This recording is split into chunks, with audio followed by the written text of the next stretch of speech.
like you mentioned, the group trip, you plan it, you make the WhatsApp group, you add all the people in. Yes, our guys deposit £400. Yeah. Everybody just be. John's left the group, Sarah's left the group.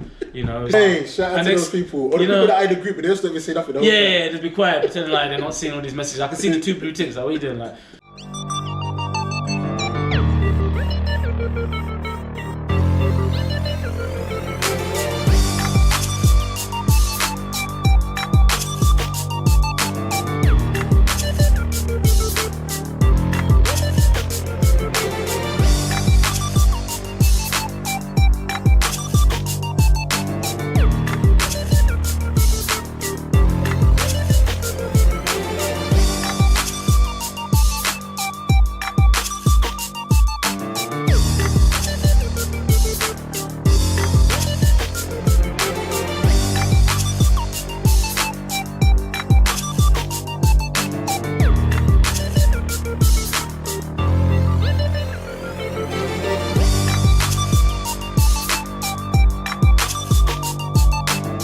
Hey guys, welcome to the TravelGang podcast. And it's your boy Patman at whereispatman on Instagram. And today I'm here with... My name is David Acosta, aka MrGoTravel. How you doing, brother? Yes. Let's get this in, man. Finally, we're here. Finally, we've been talking about this for a while. For a while, guys. And we think it's about time we introduce a travel podcast to the world to let them know behind the scenes what goes on holidays. Yeah, there's not a lot of podcasts that are strictly just talking about travel. I mean, podcasts talk about travel, but not just about travel. So, yeah, on this show, we're going to be talking about all things travel, business, life, relationships, money, controversy. Controversy. Controversy. We're going to talk about controversy, but you might talk about controversy. Well, controversy could be controversy about women. Controversy could be, I don't know, that's just stupid. But anyway, so we're going to talk about that type of stuff and current events, what's going on in the world right now. So yeah, I'm excited, man. This is going to be fun. This is good. This is the first one. Guys that know me at home, I hate speaking on camera like this. I'm never normally the person in front of the camera. Obviously, I'll do my vlogs and stuff like that, but like typically, I hate podcast normally. So this is something out of my shell for me, out of my comfort zone. Yeah. Obviously, my boy here, he's a natural. he's an actor extraordinaire. Vogue, but yeah, but you got stories, man. Crazy stories. I mean, we grew up in the hood, and then we got into business. We got a bit more successful. So, but we still got that, old school from the ends mentality. And you take that into the boardroom. You take that into different countries around the world. We've got some stories to tell. We've got some amazing people, some guest speakers that we're going to have on. And these people have got some knowledge, some wisdom for you guys if you want to learn more about travel. And there's so much going on. So yeah, I think we've got a good message. Yeah, we've got a good message, man. Stay tuned, man.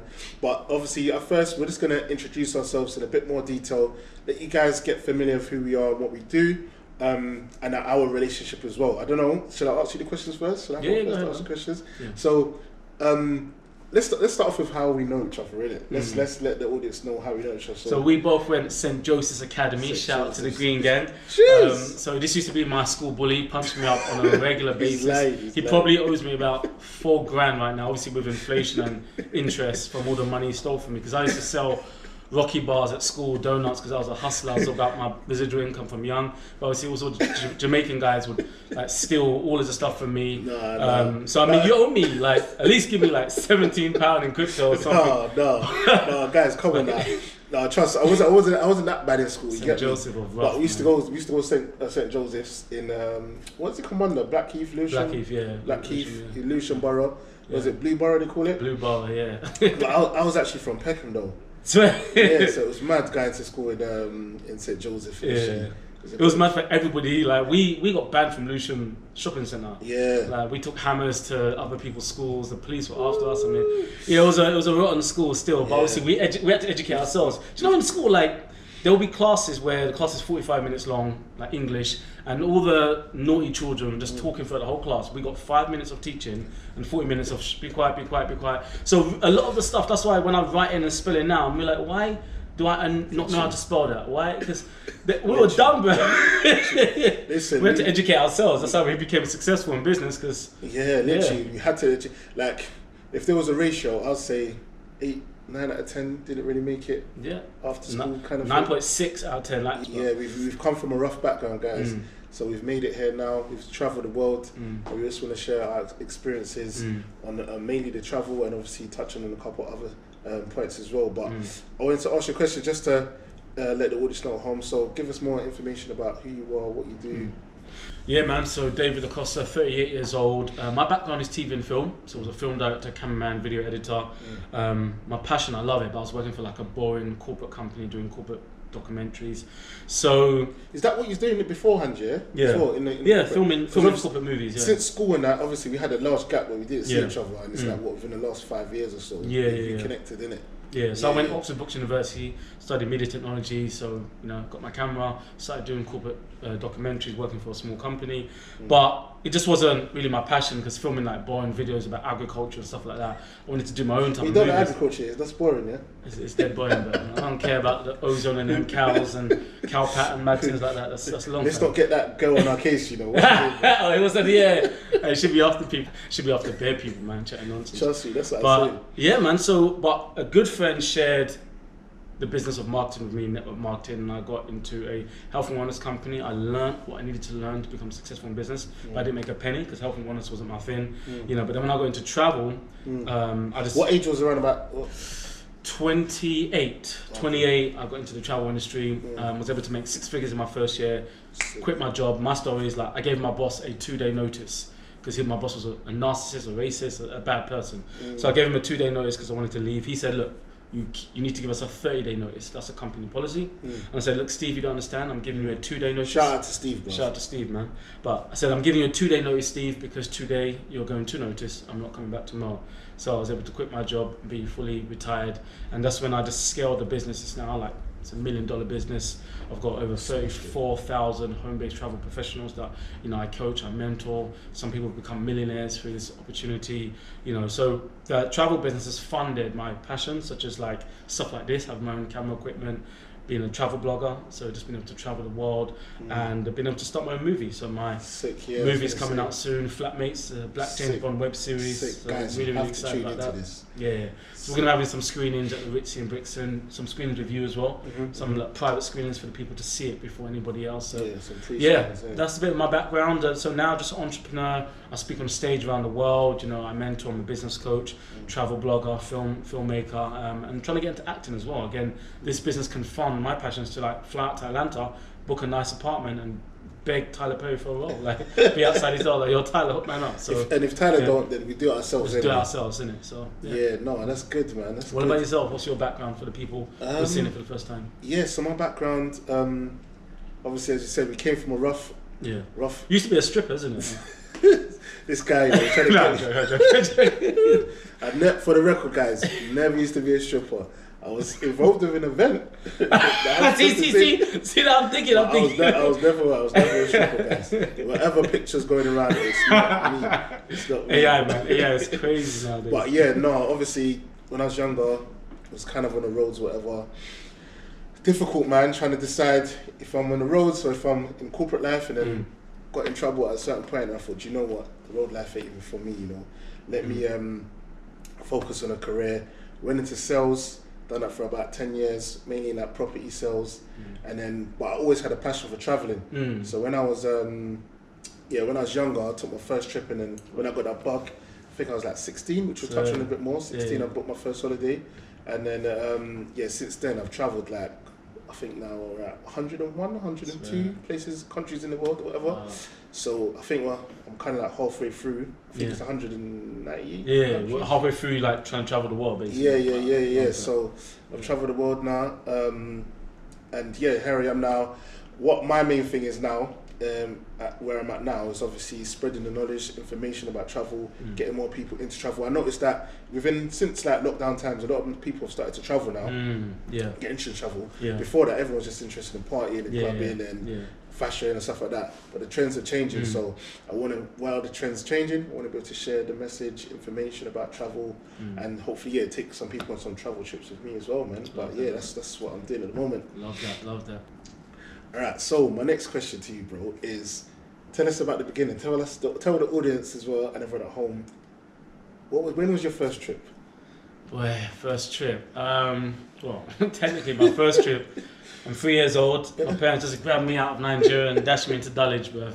Like, so, yeah. And it's crazy, like, just like you, I've done well over 100 trips just in the last 7 years. I think I'm pushing 150 international trips. And I count states. So if I go to America and I go to Atlanta, that's one trip, and I go to New York. Trips I count states because Americans count states because Americans, they normally like, they say, they go to Vegas and that's a holiday for them. Like, and the states are so big. So yeah, about 150 trips. Sick. But I still haven't actually been back to Nigeria where I'm born. So I've been to Jamaica like 4 or 5 times. I haven't been back to Nigeria, but I'm going. I want to go with the whole family, the whole crew. What the hell? So I feel like a sellout, man. But yeah, no, we have to organise a trip. I've been there still. You've been to Nigeria? Yeah. We have to organise a trip. Yeah. So I don't know, for the audience at home, a lot of people just think I'm straight Caribbean, but I'm actually half Caribbean, half African. Don't lie. Yeah. I didn't even know that. Swear. Half African. When you say African, like what, Wakanda or Nigeria? You gotta be specific. Wakanda. I'm not gonna say I'm half African, man. Where in Africa, man? No, so got family from Sierra Leone, Nigeria, and then Jamaica. Okay. So yeah, a lot of people don't know that. That explains the forehead, man. That's you can't punch me out because you've got evidence. Bare cameras in it. No face, no case. But yeah, no. So I'm half in it. A lot of people don't know that, but I'm half. But we need to organise a trip. I didn't actually know that. I didn't know that. That's crazy. Half. Straight yardie. No. Yeah. I had my pounded jam yesterday, bro. Got a mix of tea, but so okay, you haven't been to Nigeria, so you came from Nigeria. Yeah. So you was 3 years old, straight to the UK. Yeah. You travelled everywhere around. Yeah, it's crazy. So my parents, like, it was like we would just do Malaga in Spain, Torremolinos, Malaga. So when I was like maybe 12, 13, 14, 15, 16, we nearly travelled every single year to Spain. It was just like my parents just you're basic back then, and obviously you only get enough money to just do simple things. So Spain would have been the cheapest trip. I can only imagine my parents were booking travel on teletext. So when you was like, between what ages was that? So just my early teens, like, so I would have said going to Spain every single year would be like 12, 13, 14, 15, 16 years old, that period there. So your first like actual trip? Yeah. Well, after obviously the first initial trip, the actual trip after that was when you was like 12 when you first. Yeah, that's the time I would have started really traveling, and then obviously my first trip, let's say without parents, when you're like getting a bit older, me and my brothers, we went to Spain. I don't even know how our mum even let us go because we were. How old was you those times? We would. Must have had to have been like 19, no, maybe even 18. All I knew, because I've seen footage on YouTube of what we like had the old camcorder. Yeah, the old school camcorders. Like, we were so immature and so wild that I don't know why my mum even let us go, because this footage that we've got, and there's a few of us, we're just like crazy, just hyping, we're very funny. Like, the content is absolutely hilarious. Just doing all the. Where in Spain did you say? I wouldn't remember now. It might be in the same place our parents took us. It probably was Malaga. Okay. Malaga. Yeah. So like 18, 19 is when you first. My brother was even younger, but so that was our first, like, I guess call it a lad trip. But to be fair, now you're giving me flashbacks. Yeah. My first trip where I got the travel bug. Because traveling with your family is totally different to traveling with the man them and traveling with your friends. We went to Crete in Greece. Okay. So shout out to my boy Stefan, aka Marmite G. It was him. Marmite G, big up. Marmite G. We used to rap. We had like that was his rap name. We used to make music back in the days. We need definitely see some clips of that as well. No, I was dead. Like, I was a dead rapper, man. But so we went to Crete in Greece. So it's kind of like your Ibiza setting. So I know Crete. I've been party girls and all that type of stuff. So, but we will get the quad bikes. So now, for the first time in my life, we're in a convoy or 4 guys on quad bikes going to the club. You pull up to the strip. Shout out to Anna that as well. Fam, because like I grew up like really introverted. We went to like a really rough school. You guys were probably doing all the parties and house parties.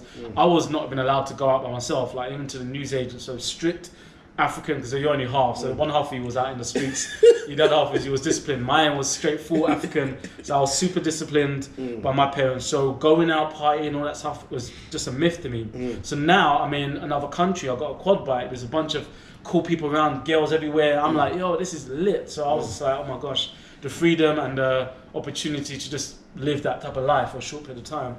That was one of my best trips that I'd always remember. I fell in love with Crete, I fell in love with Greece, I fell in love with quad bikes. Like, that's my thing when I travel. I love to use the quad bikes. But it was fun, man. It was really fun. That Crete trip was Crete trip Yeah. was the one that gave you the travel bug. Yeah. Okay. Yeah. Makes sense. It was cool, man.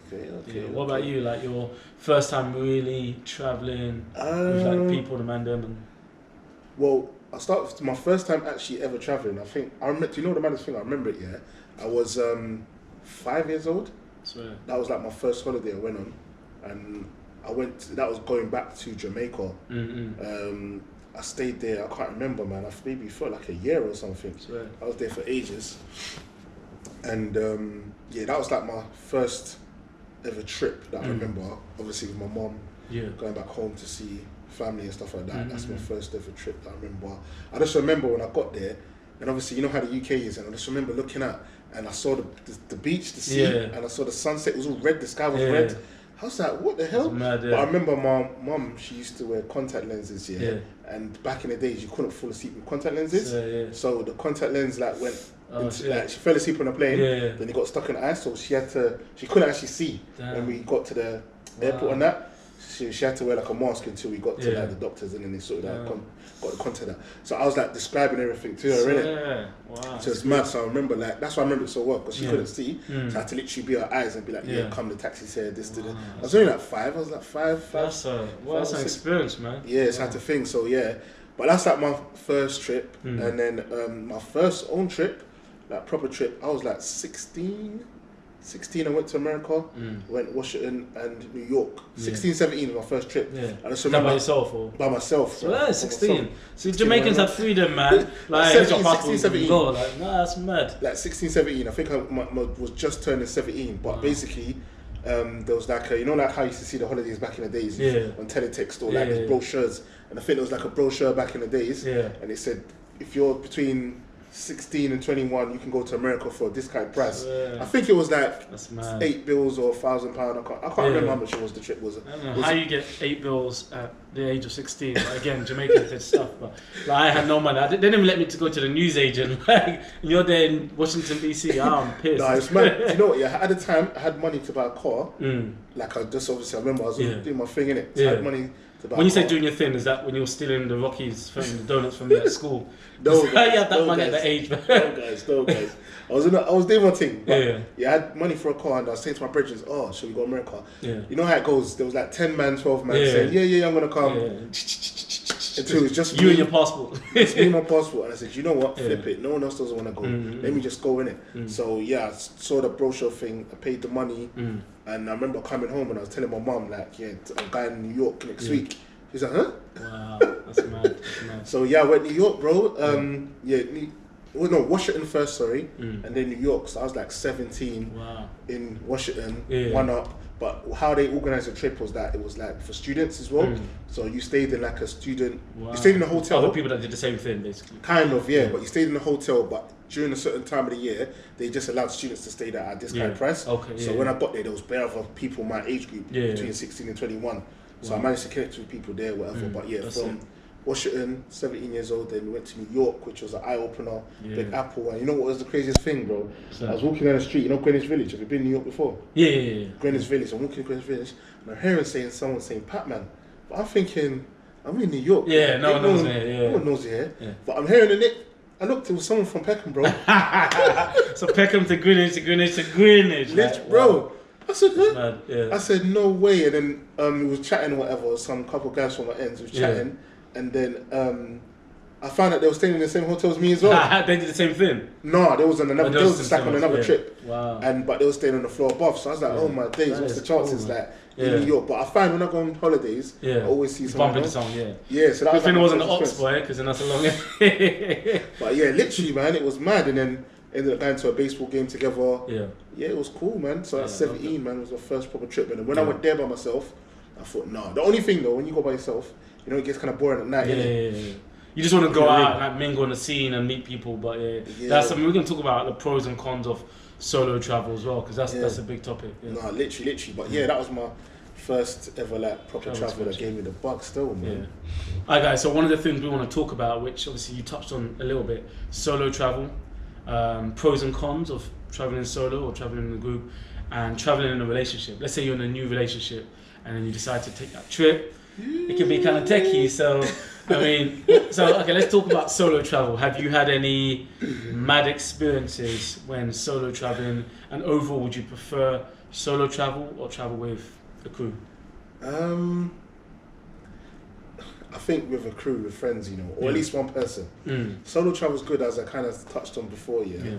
But like, it's at night time when you go back to your hotel room. And you just by yourself. It's like it's chilly. Especially when you're younger. I think maybe now I haven't done it like mad recently, but maybe now I could be cool with it. Yeah, peace, like just your own peace. Peace. But I think between the ages of like 18 to 30, you want to be doing stuff. Like. You want to be doing stuff. And you're by yourself. Don't get me wrong. Obviously, you know, I went on holiday by myself, so I went out, tried to get to some clubs when I was like 17. Obviously, enough one other places tried to do stuff, but I feel like it's definitely better for me myself. Between 18 to 30, travel with someone or a group. When you get over 30, I think you're more in your space and you just think. But and that's the thing. I think our age group have to get used to solo travel. Some people are like, oh my gosh, I could never travel by myself. But like you mentioned, the group trip, you plan it, you make the WhatsApp group, you add all the people in. Our guys deposit £400. Everybody just be. John's left the group, Sarah's left the group. You know. Hey, shout out to those people. Or the people that I the group, but they just don't even say nothing. Just be quiet, pretending like they're not seeing all these messages. I can see the 2 blue ticks. Like, what are you doing? Like them people, the excuses are mad. Pigeon stole my wallet. It's just like there's mad excuses. So I used to do that and be like, oh man, come on guys, let's get this together. But then I'm like, you know what? I don't care if no one comes. I'm going, I'm having an amazing time, and you're gonna see on my Facebook, my picture's gonna be great, and I'm gonna mingle and meet people there. And I'm not gonna lie, I'm an introvert, so it's kind of hard for me to meet strangers outside. I was always shy. Now I'm a bit better at doing that. But you're way better now. Yeah, but back in the days, it was lonely. Like you're in the hotel by yourself, like you said, and you're just like, I want to go out. Where do I go? And then it's the safety. There's certain places you don't just be walking around looking for clubs. You can end up in some. Have you had any mad stories about? That's what I'm saying. Like, slipping in a different country. Almost, bro. Like I remember one time, like when I was 17, that first solo trip, and I was in Washington, and then I remember I went to like some shopping mall in Washington that a lot of people go to, and then everyone kept telling me, like they knew I wasn't from there, but they kept telling me, the same way you come in is the same way you go out. Wow. Do you not go out the other exit? I was like, what's going on? But anyway, I ended up going to that side of the building, to the mall, where that exit is. And then like, before I knew it, there was this group of guys like coming around me, and they was like asking me where I'm from, whatever. And I was like, obviously they heard the English accent. I'm from the United Kingdom. I am from the Queen. Like, you know, it's like obviously they heard the accent and they was like kind of thrown off by it. But they was like still looking to try and move to me. I was like, I don't care if you're from the UK, son. You don't catch these acts. Listen, bro. I was like, what? So obviously I didn't have it in the end. Almost got a bit physical. Some people got involved with it. But bro, like that's literally crazy. Like ended up on the wrong side, like everyone said, and it was like, because apparently. So that's in like a hood or something, like. Washington's kind of dangerous. So it's just like, on this one side of the shopping mall, there's like, don't go over that side. But apparently Washington is. And so people get that misconception of Washington, because Washington DC is the White House there. That's like the most precious building in the whole of America. But Washington DC is the ghetto. The White House is basically not too far from the ghetto. You're in the White House, you're doing all the tourism, taking pictures. You walk a few blocks down, straight gun. I used to always think that if I ever got approached in America just by talking in your accent, they'll be like, obviously, I ain't got no beef with this guy, he's from London, but it doesn't always go like that. Like if I was to ever get pulled over by the police, I'm putting on my best Queen's English. It's like, hi officer, just like it was like, hey, get on the floor, get your British ass on the floor. But that nearly happened to me once. I had I'm normally in a suit and boot. I'm normally suited and booted, smart, doing business events, blah blah blah. But one time I'm all hooded up with a do-rag and I'm walking through some neighborhood trying to get back to my hotel, and I kind of take the wrong turn, and I'm in like super posh, upscale, $1 million mansion area. Where was you said? This is Florida. It might be Miami or Orlando. I'm not too sure. But I'm in a place that I don't look like like I'm meant to be there type of thing. And actually, we're supposed to be there, but I was out of place. I'm all do-ragged up, walking through people's like the drive-throughs and stuff. So then there's a police car, and I know the police is watching me in it. So I'm not thinking, oh boy. And this was during the time where there was a lot of like tension, police and violence and stuff like that. So I was just thinking to myself, if they pull up on me, like what do? Do you quickly let them know that you're British? Does that kind of matter? Do they care? So it can be, traveling by yourself solo can be an issue. It's true, man. I just to kind of add on to what you're saying about the police, I didn't have like a proper incident, but I remember like in the early days of going to America, obviously you get your rental stuff like that, and I had my drop top Mustang, whatever. These times it was fresh, like it was a good car for even over there as well, yeah. And then I was speeding, me and my cousin, whatever. I remember we stopped at traffic lights, and before we stopped, someone was bibbing us, some black woman. Yeah. I was thinking, why is she bibbing us like this? And she come alongside us in between our cars, and she's talking to me mainly. And she's like, you're obviously, you're crazy. Yeah. And I was like, what's going on? And she's like, are you crazy? Like, you're speeding, no. Yeah. And she's like, you don't do this here. And I was like, no, we're cool. And she's like, no, you're not cool. And she's like, basically, you're saying you're black. If the police pull you over, it's a wrap. Because we was in that Orlando, I think, kind of area, in Florida. And then, like, me and my cousin looked at her, she's like, for real? Like, it's in London. You know, like in London, you can cut through and do your thing or whatever, But she really thinks, and I was like, it's right. Yeah, you got it. Within, like, 2 streets later, we actually did come across the police as well. Yeah. They pulled you, or? No, they didn't. Okay, but she was like, I don't know, the God's voice saying beforehand. It's just not worth it, Yeah, because then speeding anywhere, like I'm a safe driver. Speeding anywhere is the easiest way to take yourself out. But in America, but you didn't do no lessons to learn how to drive in America. You just drove there. No, I just See, that thing's a mad one to me because I'm on American roads a lot, like in the Ubers doing events. And it's drove. They're the worst roads in the world, like. But Americans be saying our roads are worse. Yeah, that's what Americans say about our roads. But I think their roads are way bigger and their cars are way more crazy. Yeah. They get points to crash people, man. It's like Grand Theft Auto over there. What's that? Old school game, Demolition Derby. Yeah, Demolition Derby. That's what Americans are different. But we'll touch on America still. We've got to talk America. But the other point you was mentioning was pros and cons. Relationship. Tell us. I mean, it's like sometimes like you're in a new relationship. You take off at Gatwick in a relationship, you land at Stansted single. It's mad, but I mean, for me, it depends on the relationship. Like for me, now traveling with my wife, I can't think of anything better than traveling with my wife. It's the best. Like we've been around the world, just but with that new partner, though. That new partner, man, it could be really good, like holiday romances. I don't know. Have you ever had a holiday romance? Holiday romance is probably undefeated. They're some of the best because you went to this place. Especially if you're solo traveling. Yeah. And you didn't plan to meet anyone you would love to, but he's like, what are the odds I'm going to meet someone that I really click with? Yeah. You know, and I'm in this foreign place all by myself. I'm kind of lonely because all my friends let me down. But then I meet the perfect girl or guy, and then it's like, not guy for me. Wait, see. Wait, I'm gonna round it up. Then you meet the perfect person. No, I'm scuffing it out, fam. Yeah, so like you're kind of lonely. You're out in a place all by yourself, and then you meet that perfect person, and you just click, and obviously you spend all the time together. Yeah. Holiday romances are undefeated, like. But have you ever had a good one, and have you ever had a bad one? Holiday romances, I've been loads of countries in it, so I've had a few romances, I'd say, where I've met people. But obviously it's difficult to extend it, but it's good. They basically become your holiday wife. Holiday wife. Holiday husband, holiday wife. But going with someone fresh on holiday, or going, like, I think when you're going to decide is in a relationship, one good decider, if this person's for you, I think is go on holiday with them. This is where we're going to see the real them. The real them. Like, you're normally, you live in your house, they live in their house. So when you meet up, you go cinema, you go drinking, you go bowling, whatever. Or they come and stay at your house, you stay there for like a short period of time. They can act, right, everyone can act and fake it and act the way they're supposed to act for a short period of time. When you're 6 days stuck in a small 2 weeks together, the hotel, sharing the same bed, like for, now it's like, okay, I'm going to find out, are we compatible? So one of the best things to do is like take a holiday early if you really want to know. But then again, you can put a lot of pressure on, and if you care about the relationship and you didn't travel too soon, you can put a lot of pressure on the relationship by saying, let's travel. And then it's like, you could have been good, but the holiday messed you up. Yeah, there's pros and cons to like. The pros, obviously, when you go with a partner, is because you're not going to be lonely if you're not really a solo traveller.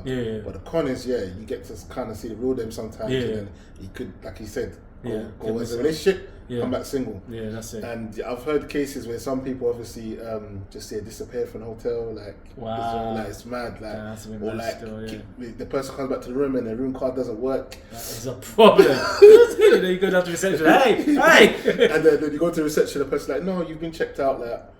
And then not checked out. Then they've had to find another hotel. I've heard stories from different people, but we're going to be talking more about this. We're going to invite some guests for them to share their holiday horrors and their holiday dreams as well. But we've got a few people who own businesses that can really help you with different parts of travel, people that have got experience, people that can give you advice, and just different business owners in general to help with general life. So yeah, we've got some really exciting guests coming on to the podcast. Yes, some travel hacks as well, travel tips, learn how to save money in travel, learn how to make money in travel.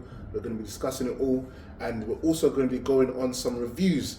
So me and MrGoTravel going to be going on some reviews, reviewing some places, and telling the truth about what's going on out here. And there's these vloggers, there's a food vlogger everywhere these days, saying this place is yummy, this place is nice. So which kind of yummy? You get me? And you go over there, the place is dead, fam. So we're going to be giving our honest feedback, the truth. You get me? This is what everyone needs. Is the truth. So yeah, we're going to be doing that and inviting you guys at home to come on some reviews of us as well and do some challenges. Remember the challenges? I'm looking forward to that, man. It's going to be a whole lot of fun. So TravelGang podcast is going to be your hottest podcast to tune into if you are passionate about travel, business, money, and just living that life. Like, we've got one life to live. Let's live it to the full, and this podcast is going to help you to do just that. Yeah, 100. Big up, bro. Let's go, bro.